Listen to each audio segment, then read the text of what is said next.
Olá, bem-vindo e bem-vinda ao programa da TV Surdo. A violência contra a mulher é um mal social que enferma muitas famílias moçambicanas e muitas vezes o agressor é um membro da família. A pandemia da Covid-19, que assola o país desde inícios do ano 2020, trouxe ao de cima a intolerância no seio familiar, tendo resultado em muitos casos de violência doméstica contra as mulheres e raparigas. Dados oficiais do primeiro trimestre de 2020 indicam que 6.300 casos de violência foram atendidos. Entretanto, nem todas as vítimas de violência fazem parte deste número, visto que não denunciaram às autoridades.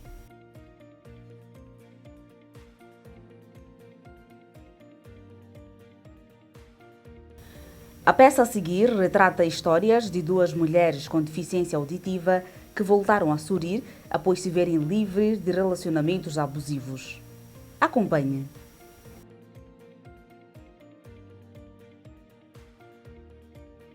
Um relacionamento amoroso que, como os outros, iniciou com juras de amor, respeito, fidelidade e cumplicidade. Mas a vida a dois mostrou a outra face, ocultada durante a época de namoro. Eu gostava de ficar calada e ele continuava a provocar-me. Por iniciativa própria, ele bebia lá fora todos os dias. Terminava e voltava para casa e começava a falar muito. Isso se repetia sempre, não havia dia. Era segunda, terça, e eu fui me cansando e comecei a retruquir. Antes, ele era responsável, não falava muito. Mas depois começou a existir muitos problemas, brigas atrás de brigas, e o coração ficou magoado, porque eu gostava muito dele. Mas o amor foi acabando, o respeito e o carinho foi desaparecendo. Eu não entendia quais os motivos das nossas brigas, porque eu fazia tudo para lhe agradar. Lavava as roupas, cuidava da casa, preparava refeições. Quando eu chegasse a casa tarde, ele fazia muitas questões e, independentemente das minhas respostas, não acreditava. Duas vizinhas disseram que ouviam muitas brigas e queriam saber quais os motivos. Eu lhes disse que o meu marido é que batia em mim por conta do álcool que ele consumia. O consumo de bebidas alcoólicas, ciúme excessivo, foi também característica do conturbado relacionamento de Lina Manhica, que por mais de 3 anos sofreu violência calada.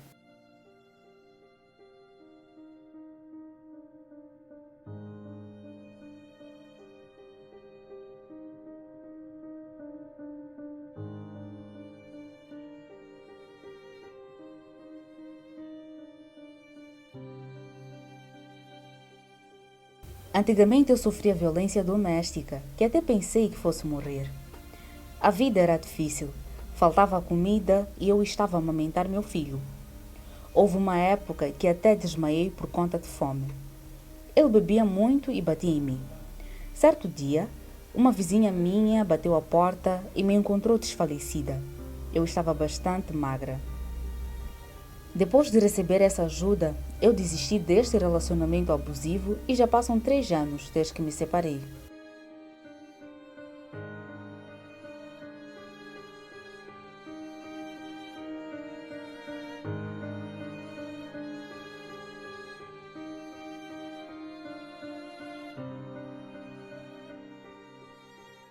A Organização Mundial da Saúde, OMS, considera igualmente violência todo ato intencional ou não, com vista a perturbar a paz de espírito da outra pessoa, a criar danos do ponto de vista físico, saúde emocional ou psicológica.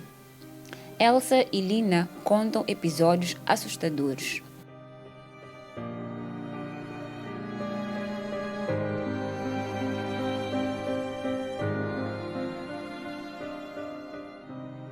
Ele usou um instrumento para bater-me e eu comecei a sangrar. Tudo isso porque, segundo ele, eu lhe faltei com respeito. E por ter medo, eu não fui denunciar na polícia. E isso ia aumentando, porque ele consumia álcool com frequência.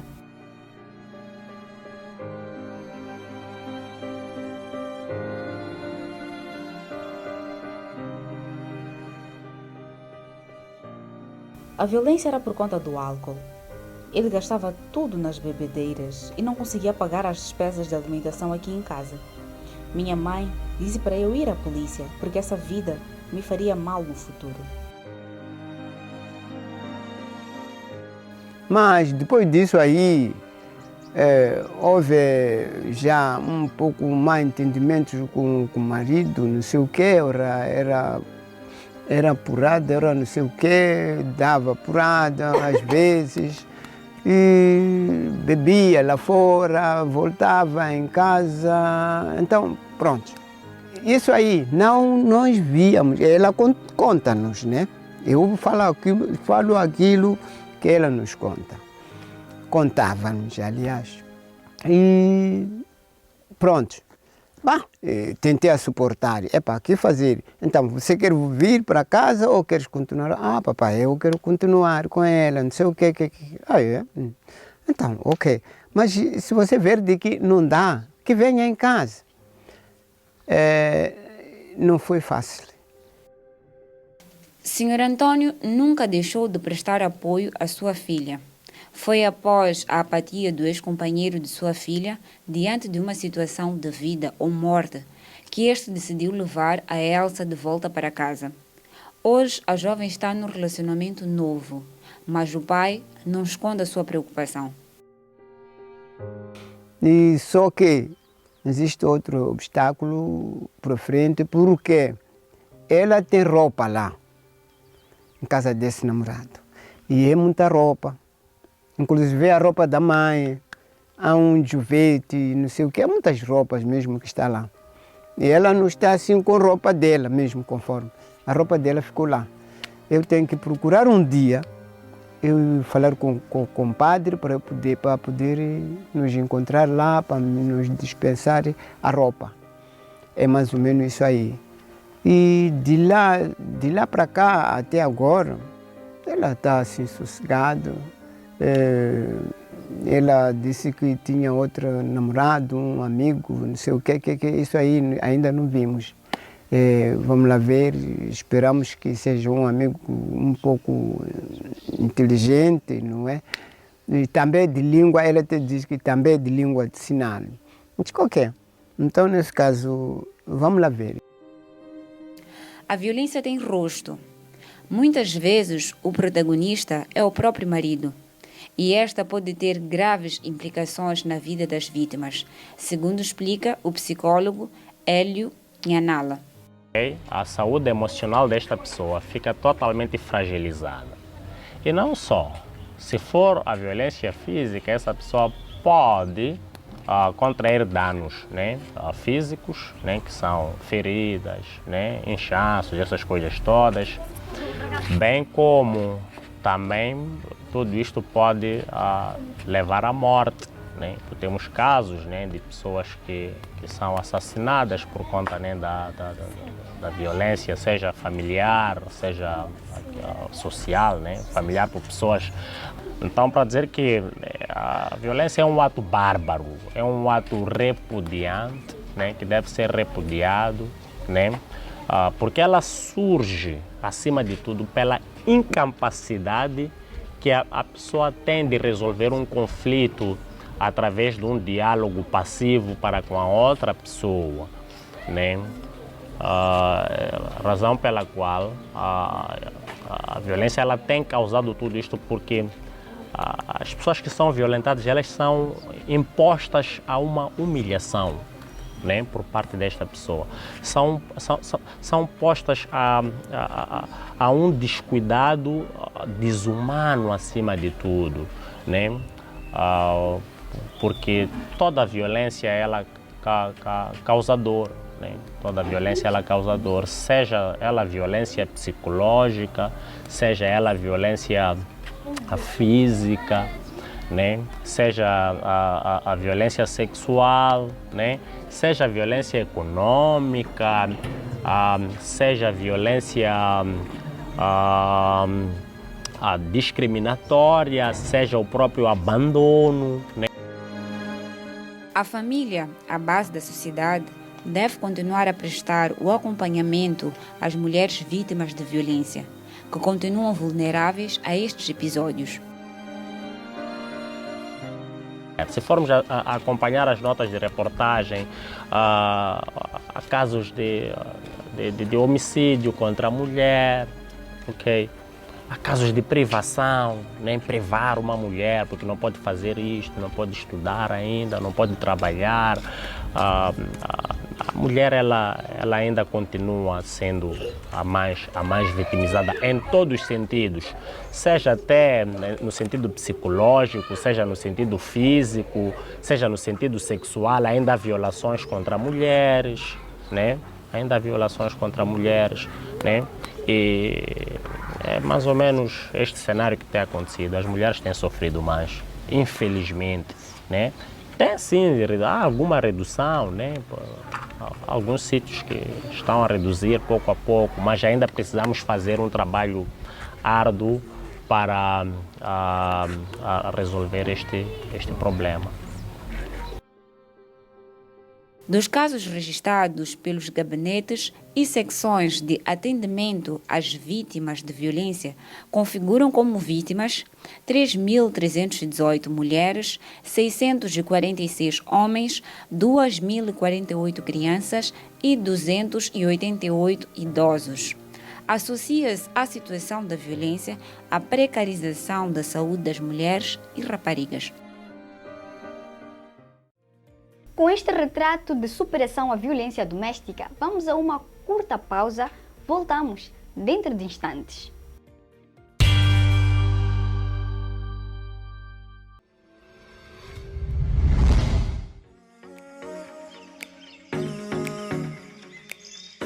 Olá, seja bem-vindo, bem-vinda a mais um vídeo educativo da TV Surdo.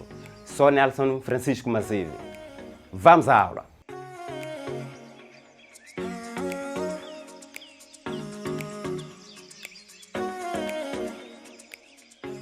A primeira dica que eu vou deixar é evitar a exposição ao sol, porque a pessoa com albinismo, por falta de melanina, ela tem maior risco de contrair o cancro de pele.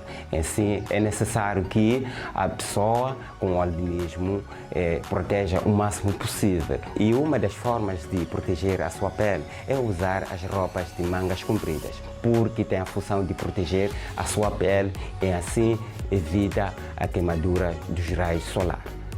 A segunda dica é usar o chapéu de abas largas. Tem a função também de proteger a parte da cara e também a parte do pescoço. A terceira dica, na falta de chapéu de abas largas, pode também usar a sombrinha, porque ela tem a função de criar uma sombra total para cobrir a parte da cabeça, da cara e dos braços. A quarta dica, a cada 2 horas ou 3 horas, aplicar hidratante ou protetor solar. O protetor solar, além de proteger, como diz a palavra, tem a função de deixar a pele hidratada e macia, protegendo assim das agressões dos raios solares. Hidratante também tem a função de manter a pele hidratada, úmida, macia e evitar que a pele seque. A quinta e última dica, visitar sempre um especialista em dermatologia e oftalmologia, sempre que puder. Geralmente, pessoas com albinismo têm problema de visão, por isso há necessidade de usar os óculos escuros durante o dia.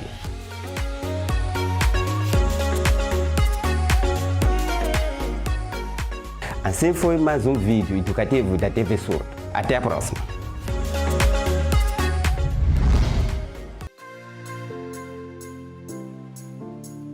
Olá, seja bem-vinda e bem-vindo a mais um vídeo educativo.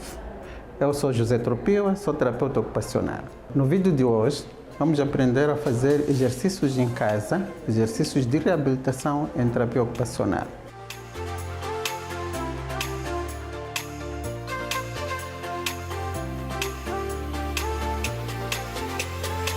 A primeira dica de hoje é sobre problemas de preensão. Isto quando temos dificuldades da mão ou do punho, ou mesmo dos dedos. Na preensão grossa, onde temos que trabalhar a mão toda, nós podemos fazer exercícios mais práticos, que são exercícios de preensão, em que usamos a própria mão e vamos pegando o material que queremos fazer a preensão. Nós podemos usar garrafas, PET, ou então podemos usar copos ou cones. Para a preensão fina, dependendo do como queremos treinar a mobilidade dos dedos, nós podemos usar o material fino, podemos usar as tampas das garrafas, podemos usar um componente, por exemplo, de material em que podemos juntar pedrinhas, areia ou feijão num cestinho e vamos metendo as mãos e aí vamos selecionando. E aí a preensão tem que ser controlada, porque nós queremos treinar os dedos e aí a preensão tem que ser com os 5 ou 3 dedos, dependendo da situação da incoordenação motora. Um problema ou dor ou limitação articular ao nível da articulação do cotovelo, em que essa pessoa não consegue fazer a extensão completa ou então não consegue fazer a flexão completa. Podemos usar o estendal, um treino mesmo no estendal. A pessoa leva a roupa do estendal, né? A roupa da bacia ou a roupa que está a ser lavada, ou mesmo a roupa para treinar, e a pessoa leva esta roupa e vai colocando no estendal. No momento em que coloca no estendal, ele faz alguns exercícios de extensão do membro superior. Ele pode fazer a extensão do cotovelo, também pode fazer a extensão ou flexão da articulação do ombro. E aí, na medida que vai fazendo estes movimentos, ele vai conseguir fazer os treinos por si só, sem precisar que alguém o ajude a fazer. A terceira dica que vou deixar sobre exercícios caseiros de terapia ocupacional é sobre alguém que tem problemas de dor no ombro. Muitas vezes nós acordamos e temos o ombro todo a doer e às vezes nem conseguimos fazer os movimentos normais do ombro. Por exemplo, pode ter um bastão. O bastão pode usar o cabo de vassoura, o próprio cabo, e levar o cabo para treinar com ele, fazer exercícios também que lhe possam fazer movimentos de flexão, extensão, adução, abdução do próprio ombro. E aí, se conseguir fazer 2, 3 vezes por dia, ele consegue melhorar a funcionalidade ou a mobilidade do próprio ombro. Problemas de disfunção ocupacional. Sempre que nos sentirmos desconfortáveis com alguma disfunção ocupacional, nós temos que visitar a um terapeuta ocupacional para uma reabilitação ocupacional.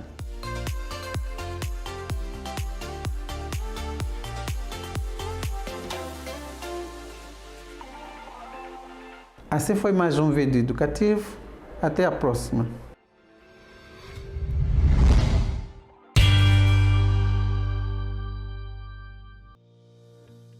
Olá, bem-vindo e bem-vinda de volta ao programa da TV Surdo. No bloco passado, trouxemos o retrato de 2 mulheres com deficiência auditiva que saíram da situação de vítima de violência doméstica para mulheres empoderadas. Muitas vezes, a falta de informação faz com que muitas pessoas com deficiência desconheçam seus direitos e permaneçam em silêncio diante de situações que perigam suas vidas. Verdade.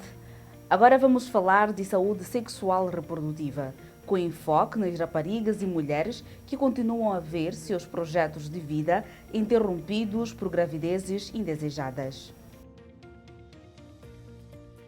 Para reverter esta situação, o governo e parceiros pretendem aumentar a taxa de cobertura de planeamento familiar em mais de 43% até 2030, para garantir que mais mulheres possam se formar e contribuir para o desenvolvimento do país. A população moçambicana é constituída maioritariamente por adolescentes e jovens em idade fértil. Este é um dos fatores que contribuem para altas taxas de natalidade. Por isso, para garantir que as meninas e mulheres possam continuar a estudar sem impedimento, o planeamento familiar é a aposta do governo do dia. Os adolescentes em Moçambique constituem um grupo populacional representativo, uma vez que 43% da população total do país é constituída por adolescentes e jovens. 24,9% da população é representada por mulheres em idade fértil. Estes 2 grupos populacionais são o principal alvo das nossas intervenções em planeamento familiar. Apesar da disponibilidade de contraceptivos, apenas 25% das mulheres moçambicanas procuram algum método de anticoncepção nas consultas de planeamento familiar. Por outro lado, o número de adolescentes e jovens em idade reprodutiva que usam algum tipo de planeamento familiar baixou de 14,3% em 2011 para 14,1%. São números que mostram que ainda há muito trabalho por se fazer no nosso país, pois este grupo é o que mais contribui para o desenvolvimento do país. E notamos que nos últimos anos houve uma muito fraca mudança na nossa pirâmide etária, continuamos com uma pirâmide de base larga, mas claramente que se compararmos com países como a Tailândia, que já tem uma pirâmide mais em forma de losango, nós temos, portanto, esta possibilidade de termos maior número de pessoas, como dizia anteriormente, que podem ser produtivas para o país e podem ajudar e alavancar o desenvolvimento do nosso país. O planeamento familiar é uma das intervenções de saúde que, quando bem implementada, contribui para a redução da morbimortalidade materna, neonatal e infantil. É uma alavanca para o desenvolvimento das famílias e da sociedade. É um dos alicerces para o alcance da Agenda 2030 dos Objetivos de Desenvolvimento Sustentável. As províncias do norte do país são as que mais contribuem para o aumento das altas taxas de natalidade no país. Por isso, no presente projeto, estas serão as que vão merecer a atenção do governo.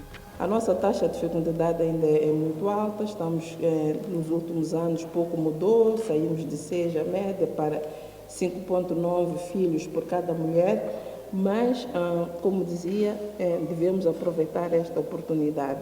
Porém, por outro lado, devemos trabalhar no sentido de desenvolvermos ações para que esta nossa taxa de fecundidade, que está em 5,9, possa reduzir. Nós somos a província com desafios acrescidos pela extensão geográfica e dispersão da população, aliada à fraca presença de parceiros, implementação e investimentos locais para iniciativas de saúde sexual e reprodutivo com enfoque no planeamento familiar. Parceiros do governo prometeram continuar a apoiar iniciativas de género para dar à mulher maior qualidade de vida.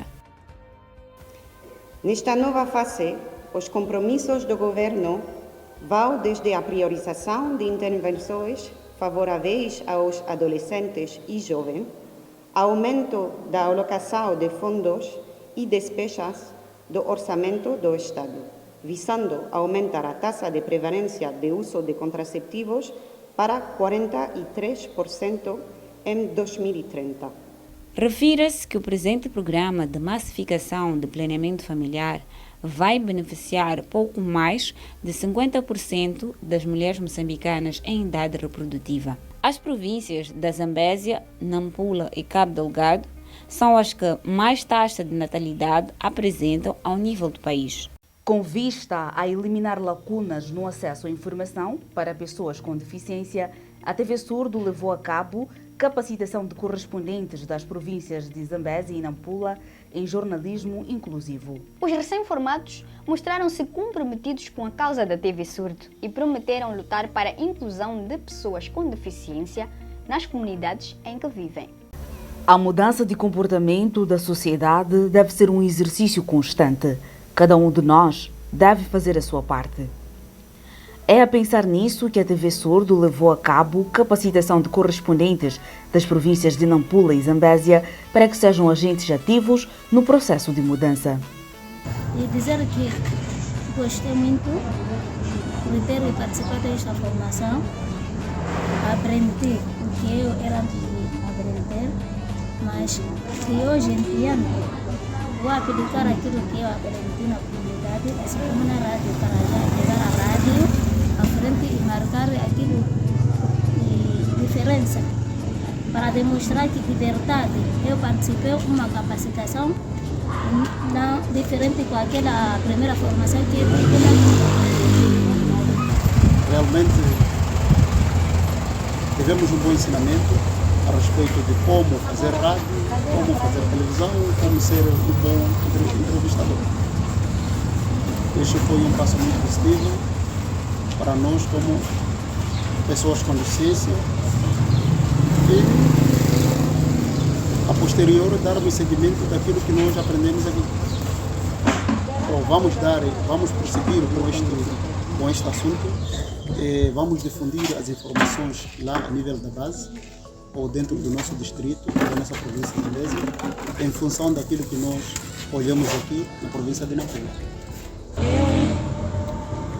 Vou aplicar aquilo que eu aprendi a partir de já, até lá então nós vamos. Vou aplicar tudo que eu aprendi sobre jornalismo inclusivo. A pandemia da Covid-19 veio deixar evidente a situação de vulnerabilidade das pessoas com deficiência, pois a ausência de informações sobre o estágio da Covid-19 deixava muitas pessoas com deficiência à deriva. Por isso, os contemplados pela formação da TV Surdo em MOB Jornalismo prometem trabalhar mais nesta área. Em relação à Covid-19, as pessoas com deficiência, nem muitas pessoas tiveram benefício do âmbito do programa de Covid-19.